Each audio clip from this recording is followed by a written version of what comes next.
to get rolling today.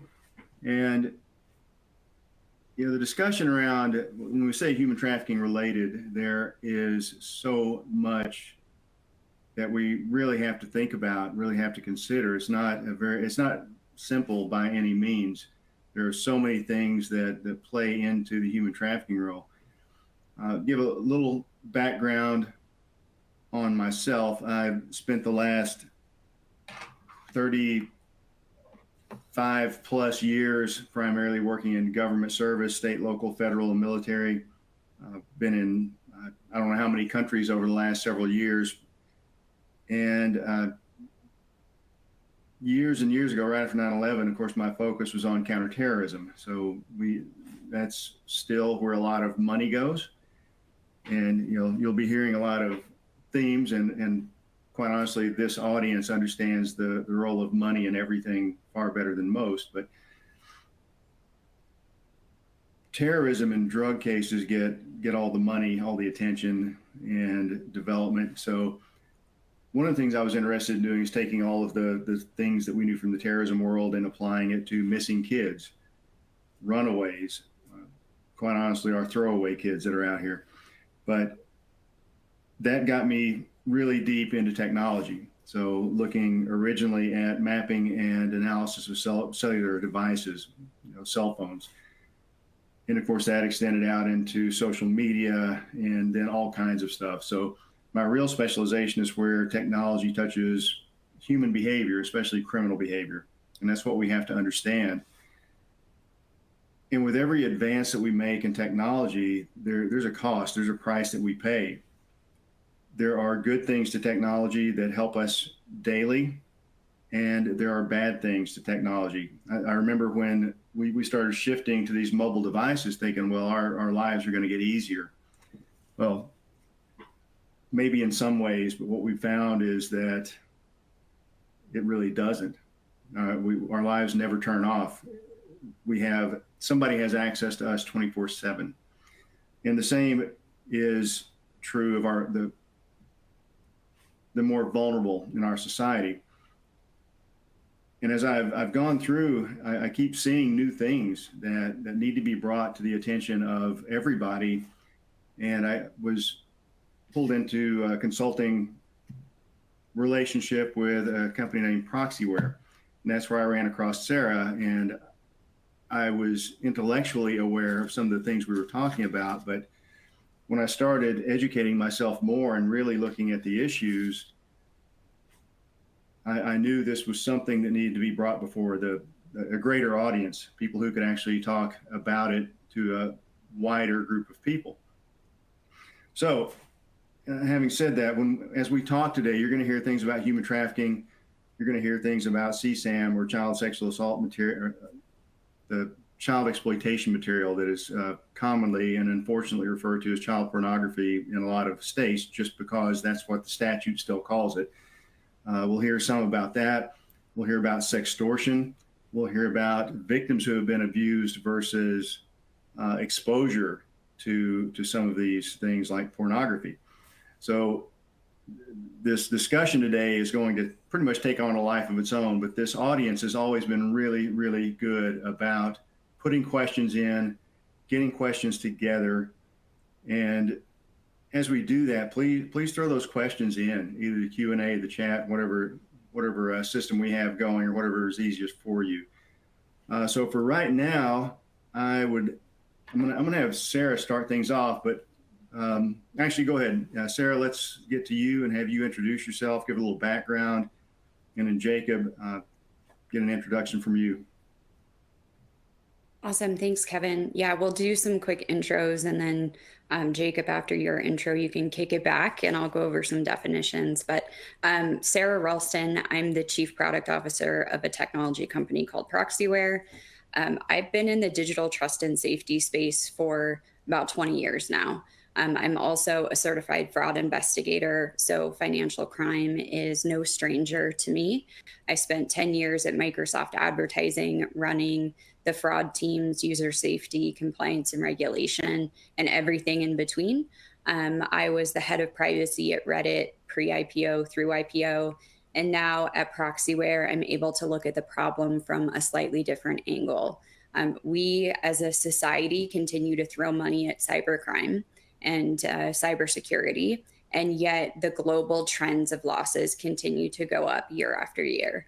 And so there's a gap, and that gap is bad actors are adapting faster than the technology to catch them is. And the only way to see the holistic picture of the attack landscape is through the eyes of a victim. But at Proxyware, we don't believe that victims should have to happen. And so we deploy proxy devices in locations that are frequented by vulnerable populations to scan the world as they do online using AI generated synthetic personas. So we become the victim and protect real people. And through that, we're able to see cybercrime that most cybersecurity is missing because it's happening on legitimate brands and websites through third party codes or ads. So that's how I got to meet Kevin. The child safety space is a very important one to me. I have built age verification programs across Microsoft and Reddit. Now I'm looking at it from a whole other angle, which is how do we protect the kids that are behind those laws? And with that, I'll kick it over to you, Jacob, to do an introduction. Thank you, Sarah. My name is Jacob Osler. My background is not in law enforcement or policy. It's in working directly with survivors who've been affected. So I'm a therapist here in Utah. I practice in Utah and Arizona, and I work with teens who've been sexually exploited online, survivors of familial trafficking, and then I work with parents whose kids have undergone sexual exploitation.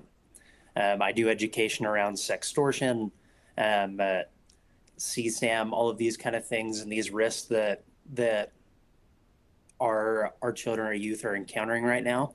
And then I have a nonprofit I co-founded with 3 other individuals, and we work with kids who were sexually abused. That abuse was filmed and then distributed online, and that primarily happens on social media platforms. And we work locally here in the US and then mostly out in Asia. And that's a little of my background. And with that, I'll turn it back to you, Sarah. Thanks, Jacob. So before we get started, I'll just share a couple of definitions. Kevin mentioned the term CSAM, child sexual abuse material. It's important to understand the distinction between that term and pornography or child pornography. The term pornography implies consent, which is why globally we've really tried to move away from that term. So throughout, because laws still refer to it as child pornography, we may slip in and use that term, but CSAM or child sexual exploitation material, either one are used more frequently globally in this space particularly. So age verification, why does this matter? Age verification is the answer to child safety online. It's the answer to ensuring that you're having contracts only with people who are of legal age to actually consent to them. And there are a growing number of laws around the world and in the United States that are trying to protect kids from harmful and obscene content. So laws differ based on the content, which is defined in each state law. But the general principle is in the physical world, you would have to show an ID to either sign a contract or to have access to certain types of material, and that this should also apply in the digital world. Financial crime plays a really important role in the prevention of child exploitation. Credit cards, gift cards, digital wallets are all often used to bypass content restrictions or prove age of consent. Human traffickers and exploiters use financial systems to launder money. Verified identities and age disrupts the flow of illicit money tied to child exploitation, CSAM trade, and online grooming, and protects our kids from seeing those types of harmful content online. So that's a little bit about why age verification as part of this series and this conversation today. But I'm going to kick it back over to you, Jacob, to talk about the people behind what we're trying to protect here. Absolutely. And put questions in the chat.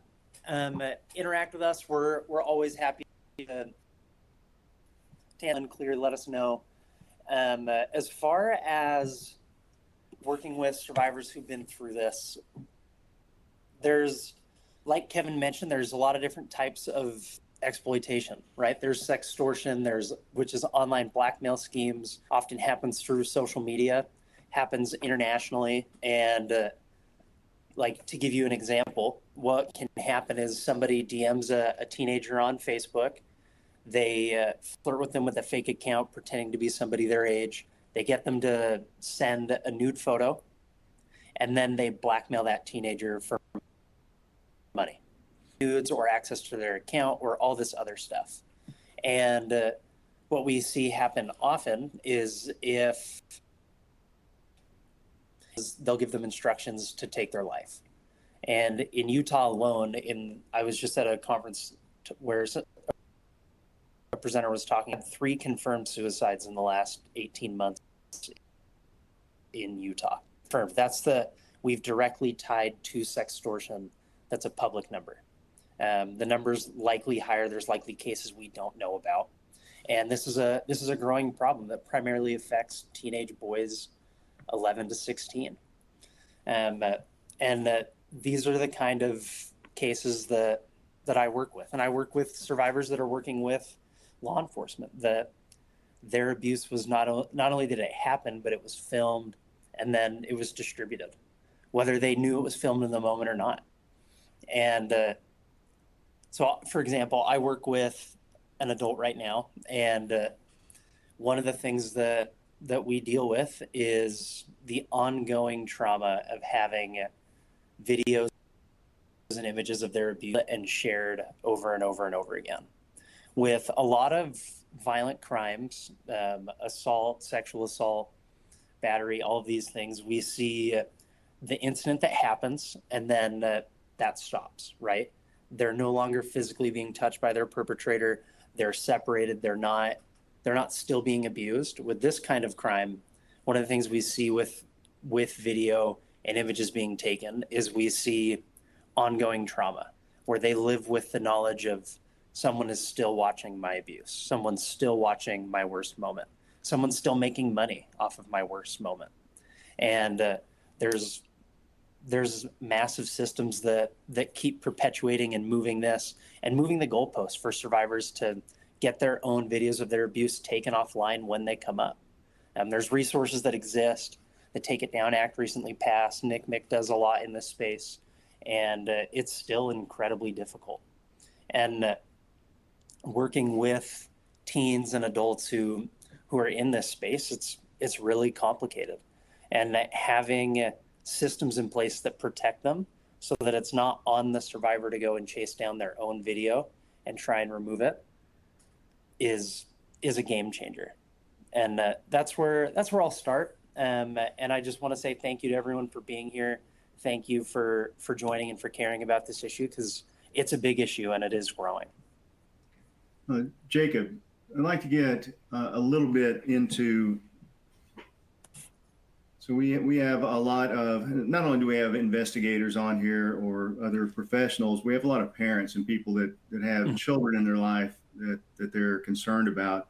Could you just briefly go over, well, one thing would be just behavioral red flags, just in general, of something that if a child experiences something traumatic or problematic, what behaviors, even if they don't come and talk to an adult, what behaviors can you identify? And secondarily, even kids who are not being abused in a home, if they are exposed to pornography, which is everywhere on their mobile devices, we see it in school systems, library systems. What is that exposure? How does that impact a child? Yeah, Absolutely. So I'm going to start with sextortion. Sextortion can be a very fast-acting problem. And what I mean by that is one case in Utah that was really from the first direct message from the scammer to the child's suicide was only 5 hours. We've seen cases where it's less than 2 hours. And and I say this because that kind of has to be a preemptive problem. And so as parents, if your kids are on social media, they're getting direct messages already from people they don't know, right? If you get on your Instagram, you get scam messages all the time. Talk to your kids about what to do when you get a message. Like, how do you verify that you know the person? How do you verify if you don't? If you do engage as a kid and send a nude photo of yourself, like, you as parents still need to be that safe place where it's, even if you did that, I still am okay to talk to. Because if they feel like you're not okay to talk to, the only person they're talking to is the person scamming them in their DMs. And so having a conversation with your kids of, if you ever get into a bad situation online, you can tell me. No matter how far it went, no matter what you did, we can talk about it. We're on the same team and I'm here to help you. And just opening that door, so if that happens to your child, they know, hey, I can walk downstairs and talk to mom or dad. There's a lot of marketing right now around teen safe accounts, around protecting direct messaging with youth, all this kind of stuff. And what we're seeing is that it's pretty easy for people to bypass. It's pretty easy for predators to still gain access to kids. And if your kid is online, they can access anything in the world, but the world can also access your kid. And that's something that you have to realize goes both ways. With this, I would say when kids fall into the sextortion scams, they are often put on a payment plan where they continue to pay regularly.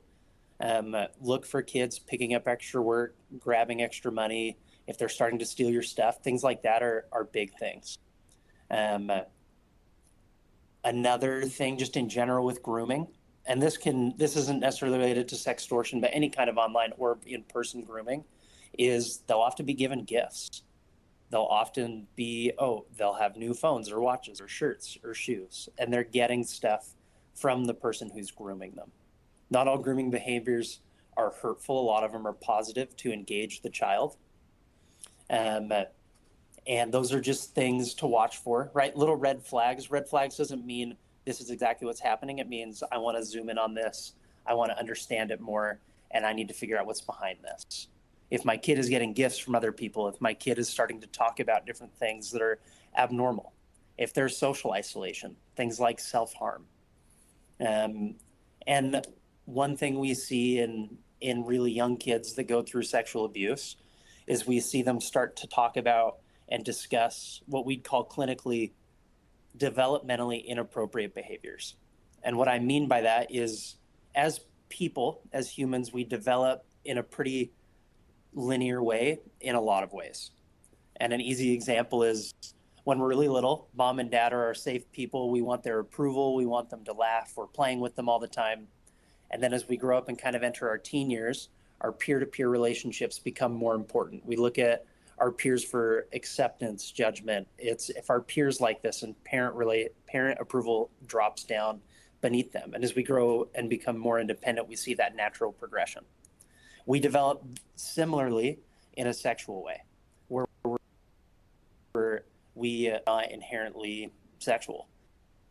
And later in our life, we develop sexual preferences, relationships, behaviors, right? People start with holding hands. They start with flirting. They joke about cooties. We see these kind of things.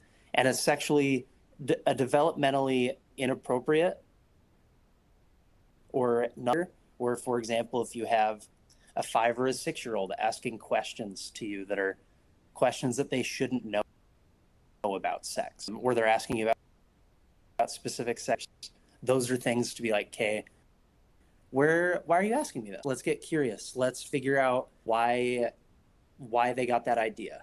Who told them about it? Where did they experience it? Those are all things to watch for with your kids and with kids in general.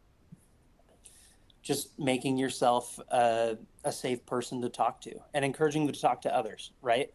It looks like Ruth, you've put in here that you can talk to coaches, teachers, aunts, uncles, other people, encouraging them to be able to do that.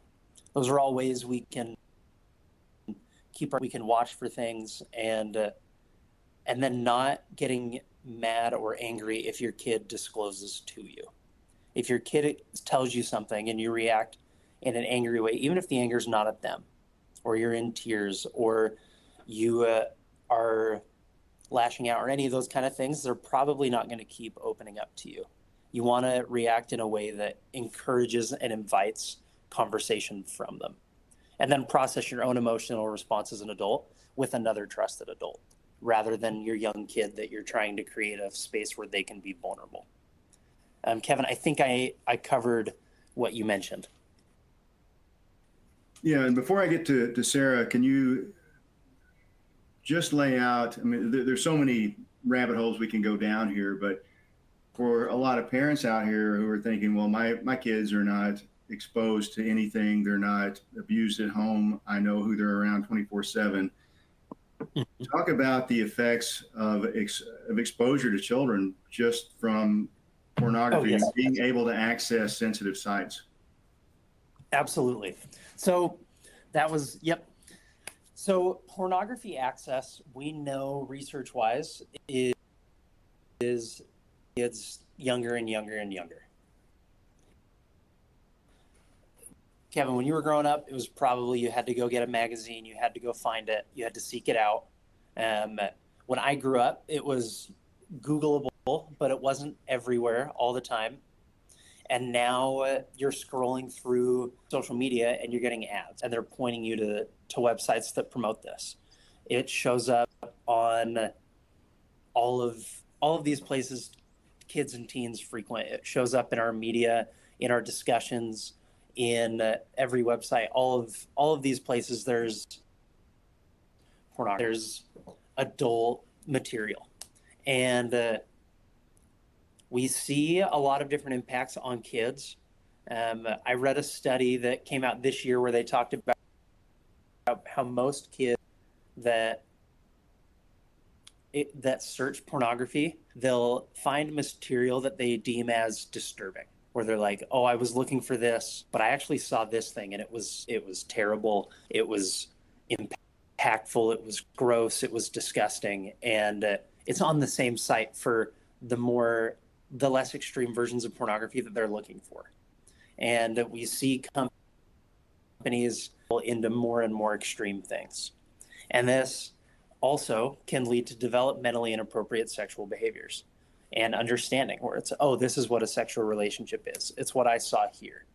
It's, oh, I have an AI girlfriend that I bought online who does X, Y, and Z for me, and I expect this person to do the same thing when I get in a relationship with them. And we see a lot of these companies seeking to access kids at a younger age, right? We know that, and that's all stuff that dramatically affects our kids, and it's in all of our kids' lives. And if you're sitting there and you're thinking, hey, my kid's never seen it, they might not have searched it, but they've probably seen it. And there's different levels of what kids are doing, right? There's kids that are exposed to it. There's kids that are seeking it out. There's kids that use it recreationally, and there's kids that use it habitually, often, all the time. And understanding where your kid is helpful in you figuring out how best to help your kid, right? If they saw it and they're like, oh, that was gross, I don't want to look at it again, then that's where they are. If you have a kid that's looking at it and every free moment that they can and searching it on the school computer and is spending money on it and doing all this stuff, like let's zoom in on that and figure that out. These are all things that your kids live with. They live in a world where this is normal, discussed, shared, even sharing their own generated content, where they're sharing nudes and photos of each other on Snapchat, on other messaging apps with each other is pretty normal. I met with someone recently they worked with a teen, and the teen really didn't care that people were sending her nude photos around because she said everyone's already going to have them anyway. And with AI, you can make them now. So why should I care if people have it?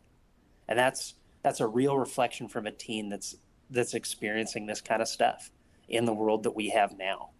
And this problem's growing. It's becoming more accessible, and it's targeting youth. And it really is. So there's some thoughts for you. There's a ton of different routes we can go down that. That's kind of a high level discussion on it. Thank you. Yeah, I just wanted to get that in everybody's mind before Sarah starts over giving us a high level overview. And Sarah, when I first talked to you and found out what your company did and started researching that and looking into it, I've spent the last probably 10 plus years working deeply in child exploitation, sextortion, human trafficking, and pretty much every rape by proxy cases. I mean, there are all sorts of different variations on these things. And quite honestly, I never run out of stuff to look at and say, oh, well, I was kind of aware of that, but I really didn't know this in depth. Can you give the viewers here a high level overview of the problem that we're starting to get into now and what the current situation is across the U.S.? Yeah. So the latest studies that I've seen, and Jacob mentioned this briefly, is that kids are accessing pornography as early as 9. So it depends on the study. It depends on the nation that you're in as to what the average is, but as early as 9. And I can tell you, I have 5 boys. They range from 9 to 17. And even my 9-year-old has come to me to say that he's seen adult content online. And so Jacob mentioned this as well. Like, not every kid is out there searching for adult content, but it finds them. The ad ecosystem is designed to generate as many clicks and impressions as possible. And bad actors and adult content providers are now able to target kids without targeting.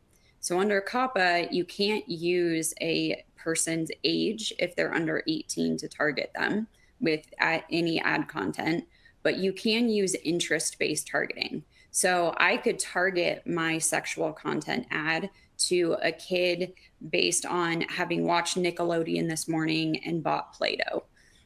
Those are things that would be very associated with a child and allows this unprecedented access to kids. Yes. You mentioned COPPA, or could you yes. kind of explain what that is and what interest-based, kind of how that plays out, and a little more explanation in that? Yes. So COPPA is a law that is designed to protect kids. It's the Children's Online Privacy Protection Act. And it is designed to put safeguards around what children's privacy means online. And one specific part of it is related to ad content. So you're not allowed in the US to target any minor with an ad, but based on how the law is actually written, it's using their age alone as a factor in the targeting of that. And again, depending on where you're at in the world, most countries have some sort of privacy regulation that is designed to protect kids. In the US, there's also additional privacy regulations. The most well-known is the CPRA, which is California's privacy law. And each of those may create more granular laws for their citizens on what children should expect. It also means that kids under the age of 13 can't have certain apps. So if you look in the App Store, a lot of them are rated 13 plus because of the way that privacy laws are written. And you're not allowed to store data on any minor under COPPA if they're under a certain age. And so that's a big deal for companies, especially when we talk about, make sure you know the age of your consumer, because if you do have data and they're a minor, that could be a violation of local privacy laws. So the other part of your question was based on ad targeting. So as I mentioned in my intro, I spent 10 years at Microsoft Advertising and got very familiar with ad laws globally. But the other thing I got really great at is ad targeting. And the ad ecosystem has grown so much over the last 10, 15 years, where initially it was, I just want to target the state of Texas. And you couldn't get much more granular than that. And over time, it became, I want to target a man in the city of Houston. And we got good at that. And so as the internet adapted to get more and more granular, you have to understand that you are the commodity that's for sale. It's your eyes that people are buying online, and it's your kids' eyes that people are buying online too. So, as Jacob mentioned, if your kid can access the world can access your kid. And in the ad ecosystem, it's gotten so good at defining the hyper targeted characteristics of, I want a male in Houston who watched Nickelodeon and bought Play-Doh and has a Roblox account. All of these different things that you do and interact with online are creating a digital footprint that is identifiable as you without naming you as a person. And because of the combination of characteristics, the ads are shown only to those that are most likely to engage with them. So I hear from parents all the time, well, I don't see any of that type of content when I go online. And the answer is you wouldn't, because your digital footprint is different than your kid's digital footprint. And you're not the target demographic, your kid is. And so where we often see ads targeting kids, especially sexual content based ones, are on hacking sites, video game sites, Minecraft skin sites, Roblox sites. It's things that are very associated with kids that will be filled with a different type of ad content than what would target an adult, who the goal is with adults, get them to buy something. And with kids, they're inherently curious. So get them to see something. And there are over 4 million adult content websites globally. And all of those have the ability to target and attract children to see their content, which can then lead into a whole host of things like desensitization. Early access to pornography can groom children without any person or predator interacting in that space, just simply through that desensitization. So if you can get a kid to see pornography early in their life, there is a higher likelihood that later on they would be more susceptible to behaviors like trafficking and exploitation.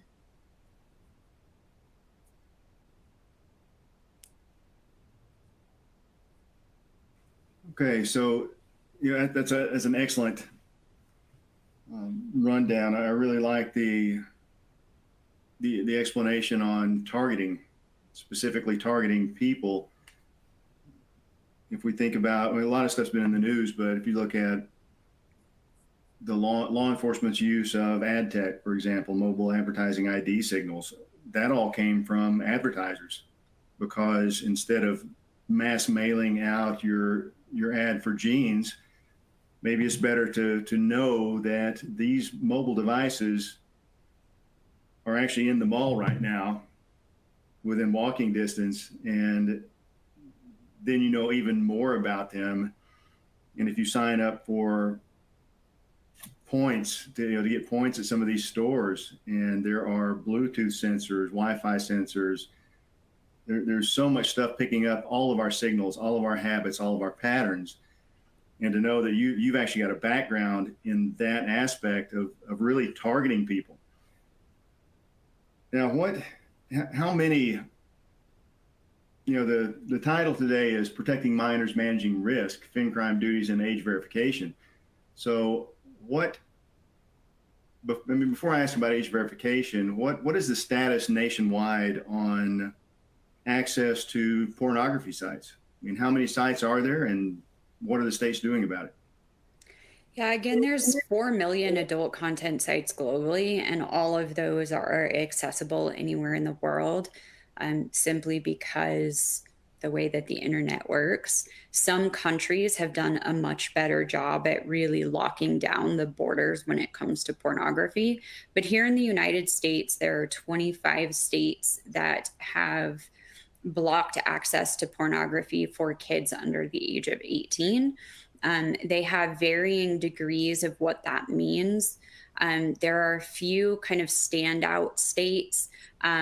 Kansas, as an example, defines their law based on 25% of website views being adult content, where most states in the US take a standard approach of 33.3% of the website has to be adult content or higher for those laws to actually kick in. And while all of the 25 states are covering the true pornography sites where 100% of the content is adult, they are often missing the social media sites where adult content is easily accessible. And so, depending on where you're at, I would say some states are doing better than others, but across all states, what I can say is no one's doing a great job. And at Proxyware, we've run several tests on this topic. We ran a test across 5 states in the US that have ID verification laws to access adult content, and found that 67% of adult websites, the top 70 adult websites as defined by Men's Health magazine, 67% of them did not comply with state laws on age verification. And so these laws have been written. They have been, the digital space has been trying to adapt from a regulatory perspective. And yet all states lack enforcement at scale. And so you see them really hyper targeted or hyper focused on the biggest adult content websites, leaving the other 3.999 million websites without any sort of enforcement mechanism at all. And so if we were to expand that test outside of the top 70 sites by volume, then we'd start to see that compliance rate drop to nearly 99% non-compliance, especially with the less prolific sites.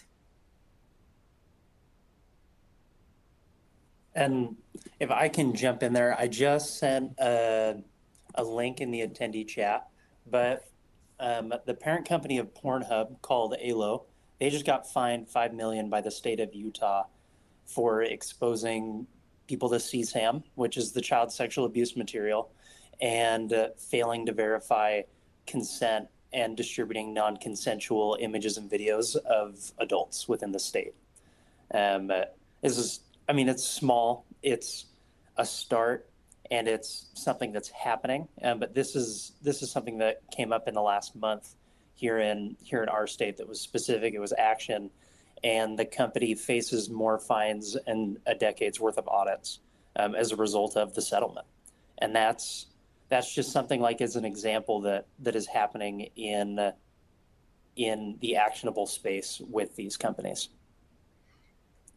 So you actually triggered something here that we haven't specifically talked about, but I have full confidence in you that if, let's say I have a child that's grown up very sheltered and is now going to school, and I'm going to guess that in almost all schools, there's going to be some sort of email assigned at a very young age.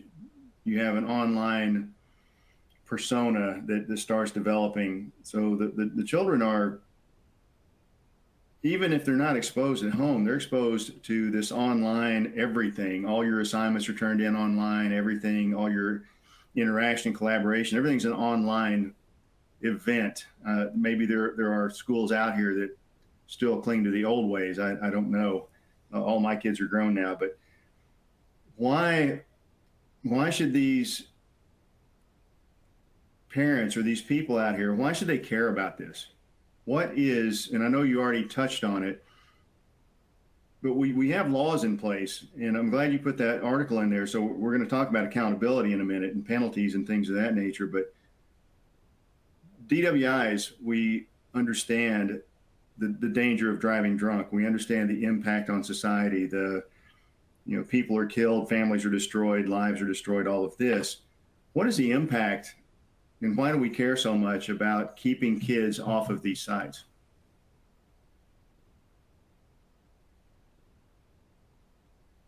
As far as keeping kids off of these sites, there's a lot of danger on them and very little good, right? The risk and reward versus what can happen to kids online on any of these sites versus what they're gaining out of them. For example, Facebook, right? You're on Facebook, you might be able to get likes on your photos, interaction with friends, join some groups, like do that kind of stuff. But then you're at risk of sextortion scams. You're at risk of your image being distributed. You're at risk of being groomed, right? Like, and that's a social media site. And then take it further, and it's a porn website. And Pornhub went through massive changes in the last 6 years with what the content they had on. They removed about 90% of their content. You used to be able to search things like preteen, and you would get tons of hits.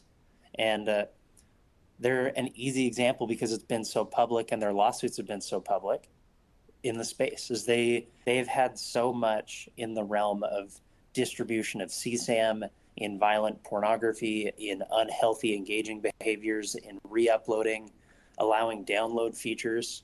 That's something that survivors have talked about, is they were able to not only see their video while they were 14 or 15 on Pornhub, but they could see how many people had downloaded their video. And that's traumatizing, it's terrifying. And then if they get their video taken down, thousands of people could re-upload it at any point, and they could share it and they could keep watching it. And a lot of what our kids see and what they do is the behaviors they do is based on what they see, right? We see that in the media we watch, we see that in our relationships with parents, siblings, friends, and what we see on pornography sites is not good modeling behavior. It's not good with regards to learning about consent or sexual development or partner expectations or any of these kind of things. And so having your kids on those sites is dangerous. And it's something that you want to talk to your kids about because they're getting exposed to the sites. Like, that is going to happen. The question is, how far does that go? What do they do with that? How do you talk about it? And in inviting those conversations, and someone posted and asked, like, how do you prevent this? And there's giving law enforcement more ability to act, more resources, giving better policy that actually regulates these companies. As a parent, it's a lot of engagement with your kid. It's helping them understand the issue that you have to understand to help them, and creating a space where you can talk about it. Because, right, like sextortion, it often happens from scammers overseas. And you as a parent are not responsible to stop the scammer from the Philippines from sextorting a kid in Utah and causing a suicide, which is a real case. It's a public case. And that's too much to put on a parent. As a parent, we can say, if my kid's on social media, I've created space where they can talk to me. And if they get into a bad situation, they know they can talk to me. And they've talked to me about less intense stuff, and I responded well. And I invited these conversations. And these are all active risks that happen. And kids are kids. They think, oh, if I sent a photo and I didn't get a screenshot notification on Snapchat, that they don't have it. When there's secondary apps and other programs that can take that. There's also like AI programs that exist, like Nudify, where you can put in an adult photo, a photo of anybody, and it will give you a nude image back of that person. But that program can't tell the difference between an 18-year-old and a 17-year-old or a 16-year-old. And so there's a teen right now who's like a public advocate in face because her own images were taken into a Nudify program, and there were nude images made of her and distributed through her high school. That kid, she didn't even send a sexual photo of herself. It was just made of her. And now she is in a world where she is a public advocate about this stuff because it happened to her. She didn't invite anything. She didn't send anything. There was a guy arrested in Utah like a month ago because he used AI to pull local kids' faces off of social media, and he made CSAM of those kids, right? So this is the world that our kids live in, and it's a lot of what we're seeing in the tech space. And it's hard because you as parents, it's not just who's my kid engaging with and what sites are they on. It's also who has an image of my kid. Where can people get an image of my kid, right? Is my kid on a ton of public platforms?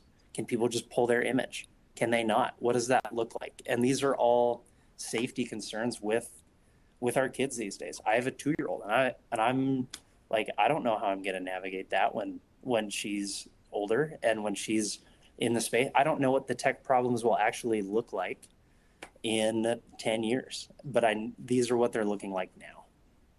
Yeah, and we'll get to AI in just a bit, but I've arrested and prosecuted child predators for many years. And can you also just briefly address cartoon pornography, anime, things of that nature? Because people will just hear that, but these are still damaging for children to be exposed to anything in that realm. And a lot of that, quite honestly, I think is used to attract. And sometimes when we think of cartoon pornography, we think of, oh, it's like simpler and more childish, but it can be the opposite. Like there's things that can happen in cartoon pornography that a real person couldn't endure or go through or do. And those are things that kids see. And Faith, I love the question of, why do kids turn to this?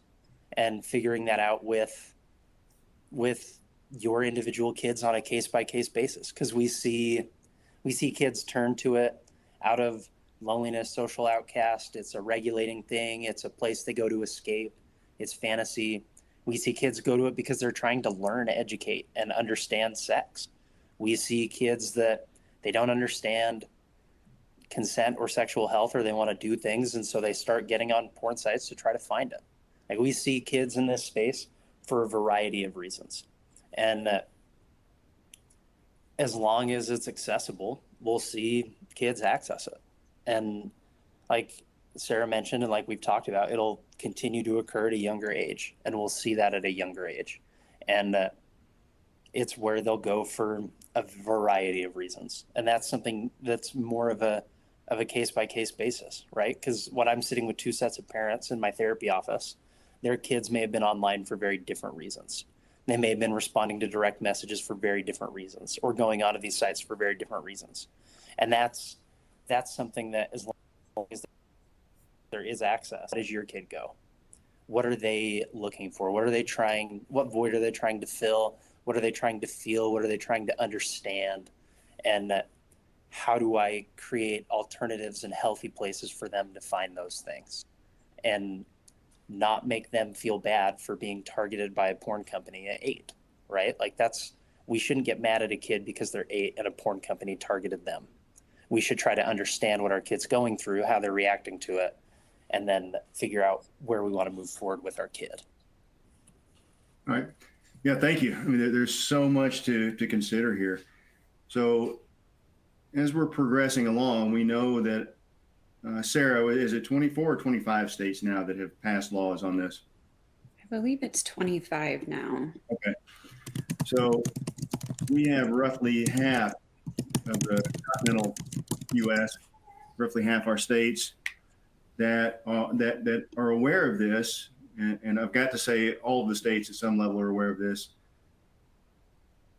We have passed laws that say, you must follow this. First of all, you mentioned the 25% versus 33. Who determines what their content is? Is it the site itself? Is it self-reporting, or do the states assign somebody to go and verify, or how does that work?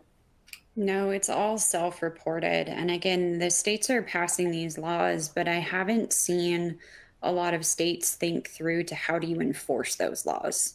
And ALO, as the example you've seen a lot in the news, but they do follow adult ID verification laws. And so, what has happened as sites like that have adopted and really tried to follow the regulations of the states is that kids are being pushed to darker and darker sites that not only don't require age verification, but also don't care about hosting CSAM or hosting non consensual or violent content. And so, without really having an enforcement mechanism at scale that's scanning the entire internet as a whole, it's actually quite difficult to stem even the flow of this problem. And the laws need more thought in terms of action and what does that mean and how do you prevent a kid from seeing this content holistically. But no, sites get to determine for themselves what percent of their content falls into that, and then they self-report that to each state. Now, we just saw that Utah is holding the Pornhub accountable. See, I think it's Utah. It looks like it's state and federal, probably the AG's office, I guess. Yeah, it looks like. So there are penalties involved here. We have laws on the books in these states. There are penalties assigned. This is just like any other law. If you drive drunk, there are known penalties. There are known repercussions for that. In this case, though, do you see how much enforcement of this do you see? Unfortunately, not too much. Again, with the resources that states have, they're very focused on the top 0.1% of all sites that because of the volume of users that access those. And so there's some enforcement that's happening in that space in the top most accessed websites. But outside of that, I have seen zero enforcement. In fact, I have a podcast on digital safety, and I recently had a conversation with the assistant AG of Texas, who said that they really require someone to feed them information about what sites are non-compliant because they lack the resources internally for them to do that for themselves. And so I think that's going to be pretty similar across states. Texas is massive. They have a huge cybersecurity budget. So if they can't figure out how to enforce at scale, then I doubt that other states are much further along than that. But Kevin, real quick, there have been a couple of questions just in the Q&A that I think we could probably answer real quick before we move on. So one that I saw, how do you expose your child to social media while protecting them? No one's going to like my answer on this, but it's pretty simple. You don't, and you can't. It's the same with the internet as a whole. So there's a ton of studies and research that have been done on the harms of social media, the dopamine hit that you get with short form videos. So more and more people are becoming aware of social media as a problem that relates to depression, anxiety, bullying, all sorts of these issues. Pornography is no different. It has the same kind of mental impacts as social media does. And the internet as a whole is pushing kids into various different types of harms. I personally don't think you can expose your children to the internet at all, let alone social media, without recognizing that you as a parent cannot protect them. Every site that they go on has the potential to draw them into some sort of dark place.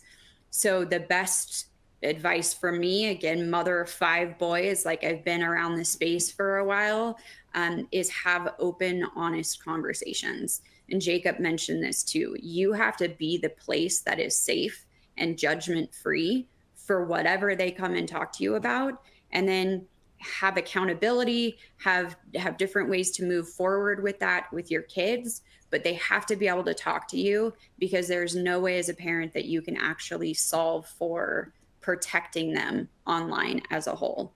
The next question that I'll just answer real quick is about applications of 13 plus and what happens if kids self-attest to being 13 plus, but they're not. This is a similar question as if a site has a self-attestation that says I'm 18, which many of them do.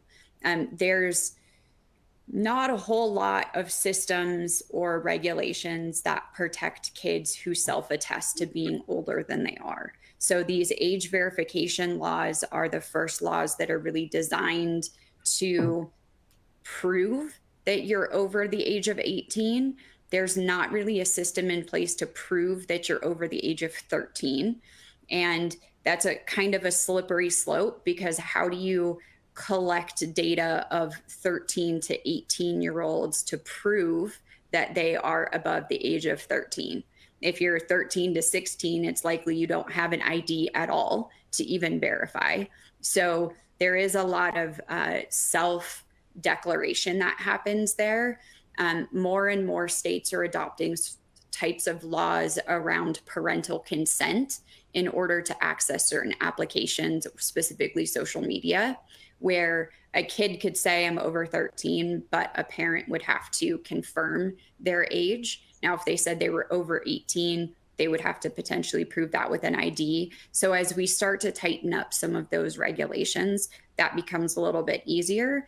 And then in addition, Apple, as an example, now has a feature in the App Store where parents can verify the apps that their kids are downloading and that their kid is over the age of 13. So I do think that technology is getting closer to answering to that particular question. Yeah, thank you. Go ahead. If I can add to what Sarah said, I 100% agree. If your kid's on social media, you can't say, hey, I can keep them safe. This is the golden bullet. This is the way to do it. When I work with parents who recently found out their kid was sexually assaulted, groomed, abused, anything like that, one of the things we talk about is safety and autonomy. And these are inherently conflicting values, where the more safe we are, the less autonomy we have. And the more autonomy we have, the less safe we are. And it's really common when our kid goes through something, we pull all the autonomy off and we want to just go 100% safety. And an easy example of safety and autonomy is if you're in your car and you're wearing your seatbelt, you can't move around as much, you can't climb around on the seats, you can't reach as far, you can't stretch, you're stuck. You're also more likely to survive if you get in a car accident. You're just generally safer. It's the law. There's all these things, all these reasons to wear a seatbelt. And we sacrifice autonomy for safety when we put on our seatbelt. When you let your kid go on social media, you're increasing autonomy and risk. You're also lessening safety. And that's something that, if that's the route you're going, that's something you have to accept. Is it's going to give your kid new lanes to drive down, new choices to make, new decisions to go with. And the goal of raising kids is for them to be autonomous and for them to eventually outgrow needing to live at mom and dad's and needing everybody to make decisions and being able to be a functioning, moving forward, full adult. And your kids are going to be developmentally, they may be different at the same age, right? Some kids are mature, safer, faster. They're more confident faster. Their relationships are better faster. We see this at different kids at different ages. And so when you're navigating this, know that if your kid is on social media, it's not a safe place. And if that is the route you're going, you are giving them more autonomy. You're also minimizing safety. And those are just things to navigate and to accept and to be like, hey, if that's the route we're going, I have to take my blinders off as a parent and know this person could DM my kid, or this person could stalk my kid, or this could happen to my child, or this ad could show up. Like, all of this stuff is stuff you have to accept if you're going to do that. And then if you're going the safety route and you're putting the seatbelt on, they may not be stoked about it, right? They may not understand the seatbelt. They may not love the seatbelt. They may find comfort in the seatbelt and say, you know what, I want to put my own seatbelt on. We're just going to see different reactions from kids. When I'm working with parents, that's the analogy I use in the discussion we have is how do you navigate these principles with your child and in your own parenting philosophies? Yeah, and I've also found that, yep. Yeah, I love that approach, Jacob. And I think it's so true that if you're going to go the route of letting your kids have access to the internet or to social media, you need to be willing to have what is likely an uncomfortable conversation for you about the dangers of the internet, what they might come across, but also recognize that there is a social pressure for why kids want to be on the internet and why they want to be on social media. And you don't know what kind of conversations your kids are having with their peer groups that you're not aware of. And so if you're not willing to broach these topics and have these conversations, then they will likely learn about the dangers of the internet or the things that their friends are seeing from their friends and not from you, which takes away a lot of your ability to be there for your kids and parent. Yeah, thank you. Yeah, so for me, I've been, my kids are now grown, early 20s, but I took I took more of an approach, and I raised my girls by myself. I mean, I was the parent. I was working counterterrorism. I was gone. I was out of the country, and it was very difficult. But I treated it more like teaching them to drive a car. Very very slow exposure, limited exposure, and then as they grow and develop, allowing them more access with the goal of when they were 16 or 17, at that stage of leaving the house, they weren't just going to step out into the world and say, hey, I'm on social media now, do whatever I want, and have absolutely zero background at dealing with that. But it's not, in all of my three kids, I couldn't treat any of them the same. Each one of them was very different and very individualized on how we did that. So yeah, very, very complex situation. And there are, quite honestly, this generation or what we're experiencing now is the first. I mean, I grew up without anything, with no internet, no cell phones, nothing like that. So, we're having to learn as we go. And I do want to point out that we do have Jean Poteet in here, and she's with Not on Our Watch Texas. She's got a lot of experience in financial investigations, but she's just reaching out here in the Q&A, say, what can we do? And if you're listening and you have a group like Jean's, like Not on Our Watch in Texas, this is a very important conversation to have. What can we do about this? We do know that Texas is doing something. They've passed these laws.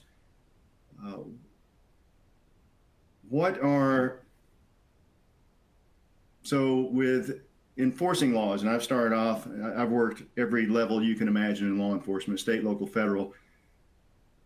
And you mentioned resources. Right now, everybody's challenged to get more resources and have more people working problems. And this, quite honestly, is a lower priority than homicides, than drunk drivers, than all of this other stuff. What is the solution to identifying sites in a way that is scalable, reportable, manageable, that'll hold up in court? I mean, I'm a little bit biased here because Proxyware is so near and dear to my heart, but that is a technology that can scour all 4 million adult websites every day from any location that we're installed in. And that's what we're doing. We do have some programs with state attorney generals where we are the enforcement mechanism, and we search adult websites to see where are these showing at. We capture all of the data from the moment that we click on the site until the site stops rendering, so that it is enforceable and provable in court. And we can verify, did you put an age requirement, an age verification requirement in place before accessing adult content. And I just want to talk for a second about what does that mean? What does an age verification actually mean? And this also goes to a question in the chat here about how to enforce age. So many of the 25 laws, as well as laws like the Online Safety Bill, have a requirement for reasonable age verification measures. And those can be things like and upload your ID and verify your age. There's a lot of technologies that do facial age estimation, where it's a live selfie view and AI will determine what age you are. A lot of those age estimation softwares are 99.9% effective at determining you're over the age of 25. Where it starts to get a little bit more gray is anyone that's under 25. And there's also credit card checks or digital identity. Credit card checks have the biggest connection into financial crime because they are piggybacking off of financial compliance tools to say, you have a credit card, we'll run probably a $1 off, or we'll do something that says, yes, you have control of this credit card. And financial institutions can help to make age verification more real by ensuring that situations like family or friendly fraud aren't resulting from these sort of age verification checks. But there's a lot of different potentials for how companies roll that out. Self-attestation and date of birth do not qualify as age verification under any of those 25 state laws.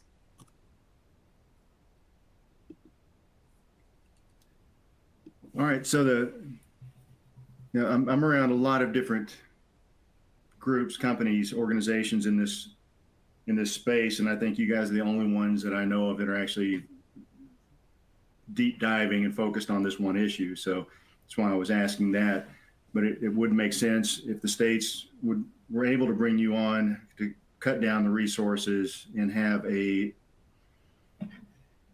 record that would survive in court of all of this. And then we would see more of what Utah has done here with this.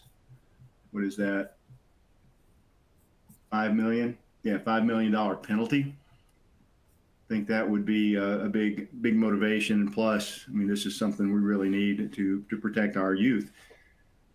And Kevin, in addition, we do partner with schools as a augmentation to their school security stack. You mentioned this earlier on in the call, but we hear from teachers all the time who catch kids sitting in classrooms on their school issued Chromebooks looking at porn. So the reality is that you could do everything right as a parent in your household, control the internet, keep your kids safe, but then they go to school and the schools lack the technology to prevent adult websites from showing in the school on school issued devices.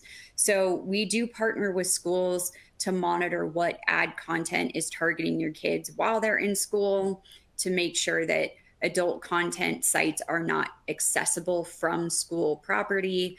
And that's another big way to get involved. Like if you're a parent and your kids go to school, like we would be happy to talk to your school about what does that mean? How do we help to actually keep your kid more safe when they're at school, which is a big gap today. Right. It's when we're educating people today on certain aspects of this. We're educating parents on this issue, but there's no way parents can go in and actively check and actively protect. So it's important that we actually do use technology and use systems like yours that is built for this very specific problem. So if you are interested, like Gene Poteet, that would be a great way that you guys could support in Texas. I was wanting to talk about, oh, here we go. Now, we have a lot of financial investigators on here, and I know there are sites like some of these apps that have popped up where you can purchase lottery tickets, for example. I was playing around with a couple of those. I'm here in Arkansas. I could purchase, I cross a line into Oklahoma, throw on a VPN and it says you cannot purchase when you're on a VPN. You got to turn that thing off. And then, of course, when I turn it off, it said you can't because you're in Oklahoma. You know, they lock this down. It seems like on the financial side, it's a lot more robust, or maybe these apps and these organizations just there's more regulation there. Whoops, did I lose Sarah? Oh, there you go. Back. Okay. Oh, now she's gone again. So Sarah, how about, one of our learning objectives here is on evasion, laundering, but how about VPN and proxies? And you mentioned credit card use. I wonder if there's anything our financial sector here could look at with credit card use and maybe the use of VPNs. Does the use of VPN block access to any of these sites? No. In fact, when the online safety bill went live in the UK, the top 10 downloaded apps in the UK that week had 8 VPNs in it. So VPNs are very effective at getting around age verification. If I was in, let's say, Texas that has these laws, and I set up a VPN on my phone to go to California, I'd be able to access all of these sites without any sort of gating mechanism. And the laws, as far as I've seen in the 25 states, don't have any sort of consideration for VPN or proxy. And so the collective agreement in tech has been a shrug and a ignorance of the problem that exists, like we can't detect VPNs or proxies. But speaking to all of you financial crime specialists, you know that's not true. I know from my time at Microsoft, we could detect if there was a VPN or proxy being used in terms of financial or fraud prevention measures. So it's how do you force companies to care enough to put some sort of VPN or proxy detection in place? But Kevin, to your point, if someone is using a credit card check as their age verification mechanism, the question is, how do financial institutions detect that that is what's happening, and then put additional risk measures in place on their side instead of solely relying on the merchant side to detect that there's something amiss that's happening in this particular exchange? And so is there a requirement to? No, but I think that there is maybe a greater good here that could be served by partnering together with some of the financial compliance tools and these age verification processes, especially considering that most age verification checks happen on a handful of age verification sites. So Yoti is one, Persona is another, Verify Me, ID.me. These are all sites that can do credit card checks to check for age verification. And if there was a arrangement between those particular companies and financial services, it could go a long way to verifying that VPNs and proxies aren't part of this whole pathway to get around a state's particular laws. The other flip side of that, though, is if they are actually using one of those type of sites, then they're likely trying to comply with the law rather than using a VPN or proxy. Thank you. Jacob, we've talked about a lot of things, and one of our learning objectives is on escalation. What if parents, and actually Sarah had mentioned, and I think it was in Texas, that they just said we can't really proactively investigate these. We need a report to come in, or we have to wait on something to take action on. So when should parents or guardians, caretakers, whatever it may be, when should they contact law enforcement, and how can they do it in a trauma-informed, survivor safety, victim safety way? How can they take care of their kids at the same time engaging law enforcement, which can be traumatic? Mm-hmm. Great question. So I'll start with the legal answer first. It's going to depend on your state and the country you're in, if you're legally required to or not. So in Utah, where I'm a practicing therapist, I am allowed to keep most things confidential in my office. Then there's laws around what's called mandatory reporting. And those are things that if I learn about them in my therapy office, if someone tells their parents about it, if someone tells anybody ever about it, you have to report it. And those things for me are suspected abuse and homicidal or suicidal intent, where I'm like, okay, they're going to try to take their life or kill somebody today. But if someone tells me they were sexually abused as a kid and they're a minor, I have to report that. If they're 17 and they tell me about abuse that happened when they're 5, I have to report that. There isn't a question. The law is mandated that I have to break confidentiality and report that to a body of an enforcement body, whether it's the Child Protective Services or law enforcement. You're going to have stuff like that in your state, in your country, and I would look that up. I would look up, when am I legally required to report stuff? It's just a good thing to know. And that'll also let you know, if someone tells a teacher something, are they allowed to keep it confidential or not? Do they have to call the police? Do they have to tell you as a parent? What bodies of people are not mandatory reporters in your state, in your country, and why? Those are all questions that you can explore based on where you're at. With your kids, one of the reasons we have mandatory reporting is kids don't really know and have the language to report themselves. Oftentimes when you're abused as a young kid, you don't understand, oh, I was sexually assaulted. They don't have that language. They're like, well, Uncle Gary touches me and I don't like Uncle Gary. Like that's much more developmentally appropriate language for what you're going to hear out of a young kid. And so if you suspect abuse, if you suspect something's happened, if you have evidence of something that's happening, I'd look into child forensic interviews in your area. Child forensic interviews are interviews that are done by a specialist where they interview children in a way that they're trained to, that respects the survivor, respects the child, and encourages honest disclosures of what's going on in a way that can be used in a legal case. And there's trained specialists to do it. I'm not one. I've referred people to, like Utah has what's called Children's Justice Centers, and that's where people go to get child forensic interviews.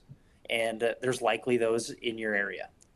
And that's where I'd start. Law enforcement agencies will also have what are called victim advocates, which are people that are within the law enforcement agency that are just there to help the victims. That's their whole job, is to advocate, to make sure they're treated fairly, to represent them, to help them understand what's going on, to teach them, to be a resource. And if you're working with a law enforcement agency, ask for a victim advocate. Those are people that are trained specifically to do that. There's things to understand. When you involve any other entity, you lose control, right? You lose control over what the law enforcement agency will or won't do. You don't get to control the case because you're the parent. It's not a civil suit that you're bringing, it's a criminal one. And so you don't get to run the criminal case. And these are all things that you have to consider and understand. And not everything will be healing or good or positive, right? You hear the word trauma-informed a lot, at least we do in this space. Trauma-informed care, trauma-informed interviewing, trauma-informed practice doesn't mean that it's fun or great or healing. It usually is focused on how do we make this the least painful as possible? How do we do this in a way that respects the person as much as possible? Going and telling law enforcement about your abuse, testifying in court about it, and going through the justice process is rarely a fun, victorious, healing process. It's usually re-traumatizing. You're often having to re-encounter the person that abused you. You're having to talk about it over and over and over again. You're getting cross-examined by a defense attorney. Like, you have a lot of stuff that goes on that is not healing. And the purpose of the justice system is not healing. It's protection, it's service, it's preventing future victimization, it's accountability, it's a lot of things. And I'd understand that when you're going in. Survivor-centered and survivor-focused is when we're making sure that the survivor is the focus. They are the center. They are They are what we're trying to protect. It's not about, well, I just got to get this guy in jail. I also am trying to help this person. How do I focus it around this person? And I would ask, if you're working with a law enforcement body, what they do to be trauma informed and survivor centered. And I would use that language. And I would say, how are you going to protect my kid through this process? How are you going to make sure that they're okay? How are you going to take care of them? How would you like me to tell you if something you did was hurtful? I would have those discussions as a parent if you're working with a law enforcement body. And for me, I would report any suspected abuse. Well, I'm required by law to do that, but also I would do it already. If you see stuff on social media accounts, flag it, report it, do things like that. There's bodies like Nicosi, like their law firm, and the Justice Defense Fund, and they have legal cases against companies like Pornhub, X, and all these places. And if you see stuff there, I'd send it to them and say, hey, I saw this. This is live. This is going on. And this is concerning to me. And just shoot it their way. Worst case scenario, they don't do anything with it. But if it helps their case and helps hold these companies accountable, then it does. And Sarah may have more to add, but that's my immediate thought is if you're worried about abuse happening, I'd go ahead and report it. And if nothing happens, nothing happens. But it's a resource that's there, and do your best to understand it and move forward with it. I'll add maybe a different perspective in here from my years as a fraud investigator. If you suspect that what you're seeing related to financial transactions is related to CSAM, your company may also have a process that requires you to report through the financial side with what potential risk factors you're seeing that tells you that there's some sort of association to exploitation, CSAM, etc. There's already pieces in place to detect money laundering. So how do you add that as another factor into what you're detecting from a money laundering perspective? And then also, you know, we've talked a lot about the non-consensual CSAM, and that is certainly the vast majority of what happens there. But for companies, it's also important to consider that consensual CSAM is a thing and that you might have it in your data. So if a 16-year-old sent a nude image to another 16-year-old, and you have that data in your system, you have CSAM in your system.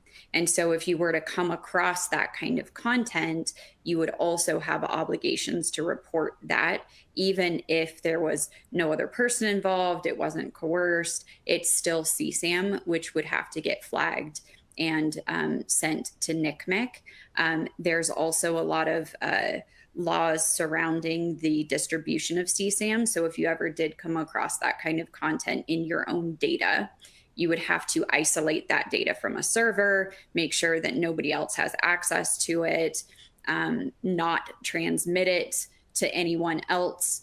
So you'd have to make sure that you have those kind of policies in place and that your teams are aware of them. So if that situation ever occurred, you would know the right escalation pathway to get that over to the right body.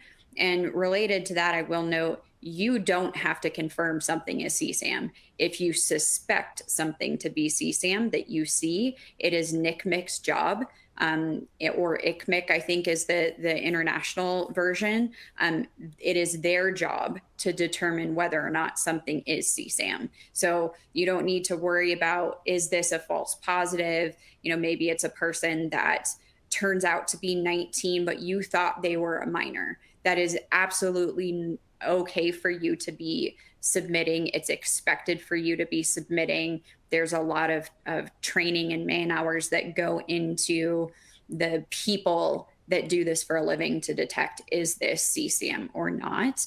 But if you think something is, it's better safe than sorry to report it. And over my years at Microsoft, there were a number of times that I had to do that. it exists. It's part of being in roles that are associated to online kind of websites, transactions, fraud detections. So just wanted to make sure I threw that piece out as well. Yeah, and we are quickly running out of time. We got a couple of minutes left. There's one question just popped up. What law enforcement branch do you report sextortion incidents to? The Secret Service, as far as I know, is the only branch of law enforcement that is authorized to investigate. Well, there are others. I mean, HSI does a lot of investigation into that. You can always start with your local, depending on the capabilities of your local. Like mine, we've investigated sextortion even before it was called sextortion. I remember when these things first hit, and I was first aware of it when a deputy called me and said, "Hey, my 16-year-old son just did this." So he got roped into an attractive girl who wanted to talk with him privately, online, and it was recorded and then sent back to him. And that was many, many years ago. So this has been going on for a long time. I saw somebody had dropped in the chat that, that went from this many reports, which wasn't very many, to this great big number, in a few years. And it's the same thing when you look into mental disorders and the DSM.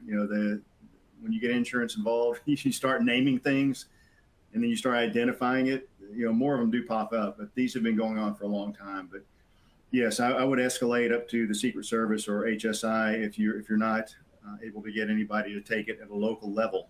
Some local agencies can do these all day long. Some of them cannot. So kind of depends on where you're at. Yeah, and it also depends on where the extortioner is at. So Yes. Many states don't have the capability to extradite from another country if the crime was happening there, which would require some sort of escalation up into the federal level. Some states, like South Carolina, passed Gavin's Law, which makes sextortion a felony and allows for extradition.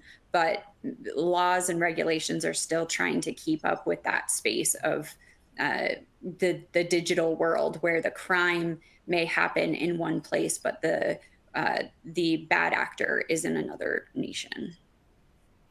Yes, very much so. I've worked a few of them where Pakistan comes to mind, where I worked with New York State Police on that one.